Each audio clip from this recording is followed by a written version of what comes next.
ইজ্জাতের দরবারে অগণিত শুকরিয়া যে আল্লাহ সুবহানাহু ওয়া তাআলা রব্বুল আলামিন আপনাকে আমাকে পৃথিবীর ভিতরে সমস্ত কাজ থেকে বজায় রেখে দুনিয়ার সমস্ত ব্যস্ততা দেখে বিরত রেখে আজকের এই আল্লাহর পবিত্র স্থানে পবিত্র আল্লাহর ঘরে আসার এবং বসার তৌফিক করে দিয়েছেন, সুযোগ করে দিয়েছেন।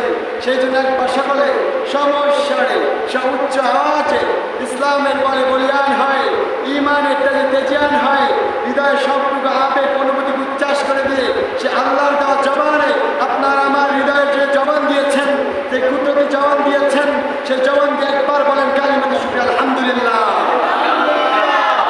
শুকরিয়া আদায় করছি মহান আল্লাহ সুবহানাহু ওয়া তাআলার দরবারে। তারপরে যিনি আপনার আমার